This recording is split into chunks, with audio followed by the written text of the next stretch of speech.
Miss World कंटेस्टमध्ये हरियाणाची doctor Manushi Chhillar हिने विजेतेपद पटकाविले होते। शेवटच्या निर्णायक राऊंडमध्ये तिला प्रश्न विचारण्यात आला होता की सर्वात जास्त पगार कोणत्या क्षेत्रातील लोकांना मिळाला पाहिजे। तेव्हा तिचे विनिंग उत्तर हे होते की सर्वात जास्त पगार आईला मिळाला पाहिजे। आईच्या कामाचे मोल नाही। तिच्या या उत्तराने तिने ती स्पर्धा जिंकलीच, बरोबर जगात एक नवीन विषय चर्चेला दिला।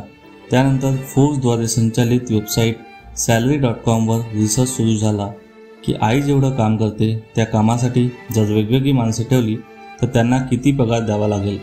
तेव्हा सर्व गोष्टी लक्षात घेता एका आईचा पगार वर्षाला $1,15,000 असायला हवा हा निष्कर्ष निघाला। म्हणजे तिला महिन्याला अंदाजे $9,500 मिळायला हवा।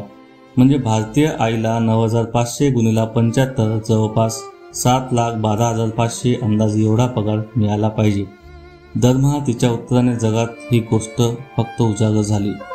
जगासमोर भारतीय परिवार व त्यात आईची भूमिका समोर आली। अनंत काळापासून आई हेच काम करते आहे, रोजच वर्षानुवर्षे न थकता न थांबता आनंदाने। कुठेही उपकाराची भावना नाही, अहमपणा नाही, कंटाळा नाही। ती सुखी घराची किल्ली आहे।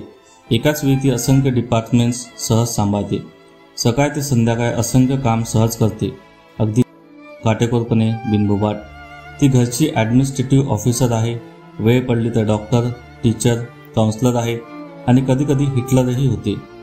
जवळजवळ सर्वच मंत्रालये तिच्याकडे असतात। घराची गृहमंत्री, वित्तमंत्री आहे ती। थोडक्यात घराचा भक्कम आधारस्तंभ आहे। तज्ज्ञ कोणत्या तरी एका क्षेत्रात परफेक्ट असतात, तज्ज्ञ असतात व त्यांच्या या एक्सपर्टाईजचे भरपूर पैसेही मिळतात त्यांना। येथे प्रत्येक घरची आई प्रत्येक डिपार्टमेंट किती कुशलतेने सांभाळते।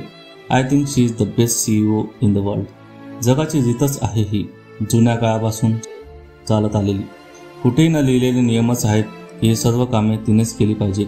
ही कामे करण्यात तिला आनंदही आहे, समाधान आहे। एखादं काम जरी नीट झालं नाही तर ते डिस्टर्ब होते। म्हणजे अगदी भरलेला डबा शाळेत जाताना मुलगा विसरला तरी ती अस्वस्थ होते। माझी कुठे चूक झाली याचा विचार करते, पुन्हा असे होणे नाही याची काळजीही घेते। या सर्व कामाचा मला मोबदला मिळावा हा विचार तिच्या मनातही येत नाही। प्रत्येक घरी देव पोहोचू शकत नाही म्हणून आई असते। आईच्या पायाशी स्वर्ग आहे, आईला केलेला नमस्कार देवाला पोचतो, वगैरे वगैरे। हे मोठे महान विचार पुस्तकात वाचायला मिळतात।